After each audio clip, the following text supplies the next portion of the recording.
ekornya kemana? Ternyata si naga kasus ini sudah menyabet 91 berapa Pak Tri?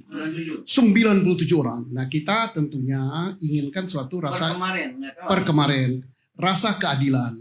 Tidak 91 orang ini adalah sebagai penghambat jalannya penyidikan.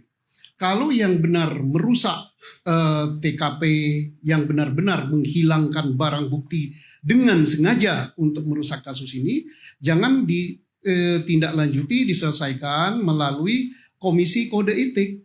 Karena itu dia sudah ada niat untuk menghambat jalannya penyidikan atau turut serta dalam peristiwa ini supaya peristiwa ini tidak terbongkar. Dia harus dipidanakan siapapun dia, termasuk kalau dia perwira tinggi. Dan jangan juga di dalam kode etiknya dikasih pelanggaran kode etik ketidakmampuan di dalam menjalankan profesinya.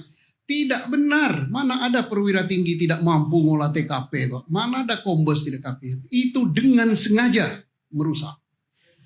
Dengan sengaja memberikan keterangan yang tidak benar. Jadi bukan, kita jangan terlena, wah ini ketidakmampuan mengelola TKP. Mana ada cerita, kecuali kalau Barada tidak mampu, iya. Tapi jenderal pasti mampu. Kombes pasti mampu.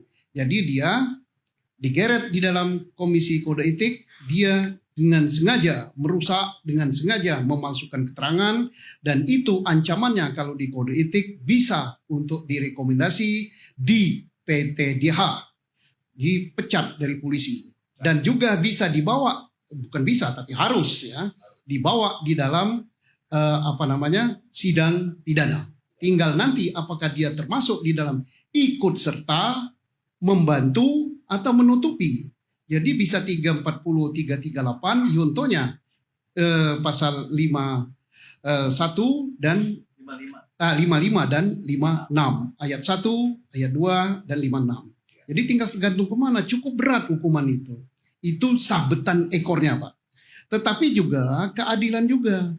Bagi yang hanya tukang ketik, yang hanya menyapu, yang tidak tahu apa-apa, bagian ngantar nasi bungkus gitu. Nah ini sebaiknya diberi sanksi yang sesuai dengan kesalahannya.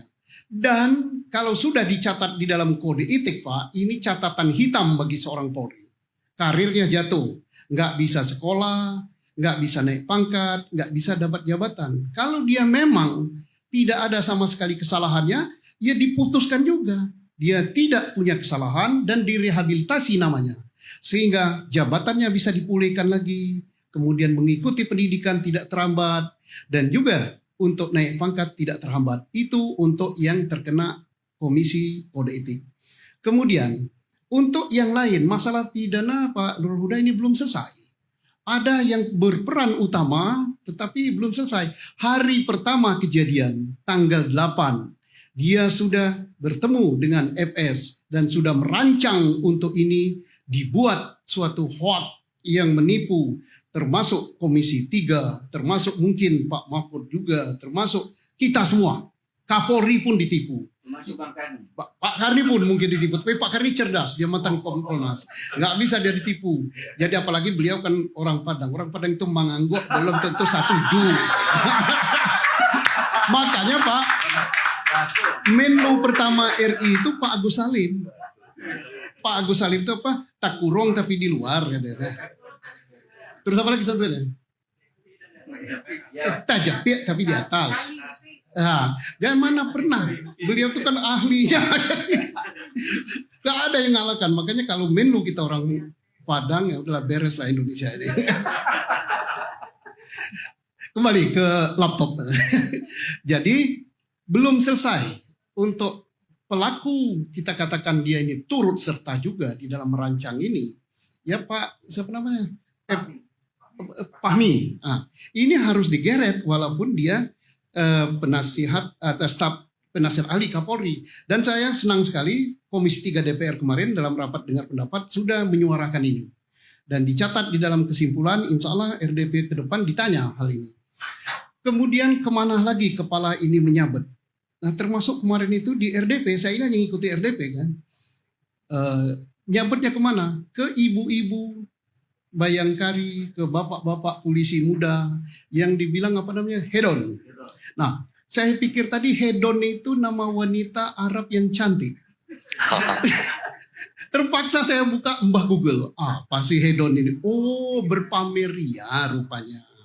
Sampai anggota Komisi 3 DPR mengatakan ada ibu-ibunya pakai tas Harpes. Nah, ini disengaja apa nggak apa-apa? Ada yang membetulkan Hermes, Pak. Jadi jelas kalau Harpes itu buatan Cibaduyut, kalau Hermes ini buatan Paris. Ini yang nyanyi apa? Sepatu dari Paris.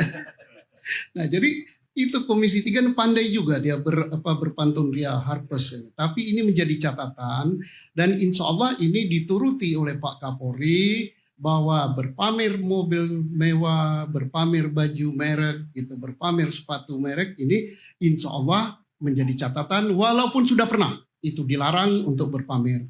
Walaupun katanya itu hasilnya simbahnya, karena simbahnya itu punya perusahaan 7 keturunan, atau polisi kampung kayak saya ini kawin sama anak pengusaha cakep kaya raya, juga nggak boleh tetap. Kalau membeli Herpes tadi simpan di lemari. Kalau membeli baju merek simpan juga di lemari. Kapan makainya? Ya tunggu pensiun aja. Kalau nggak kenapa jadi polisi gitu.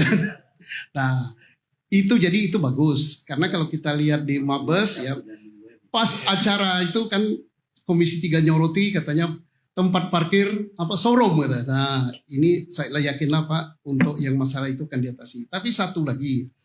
Kemarin terungkap juga ekornya nyabet juga kepada mulai dari RDP dengan Komnas HAM disinggung masalah kelumpuhan, kelemahan pengawasan yang tidak berkuku. Kemarin kita singgung dan Pak Karni sudah ngakui makanya jarinya disimpan di saku karena kukunya dilepas yaitu Kompolnas. Nah, Kompolnas ini Pak Trimedia sudah mencatat katanya akan dirubah di mana Pak? Pasal tentang Kompolnas itu kan hanya 1 pasal kalau nggak salah ya Pak Karni ya?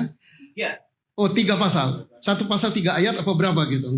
Nah ini perlu Pak diberi kekuatan dan Pak Karni tadi sudah menyinggung selain dia bisa menyelidik, bisa menyidik, kemudian bisa menyidangkan dan bisa menjatuhkan sanksi.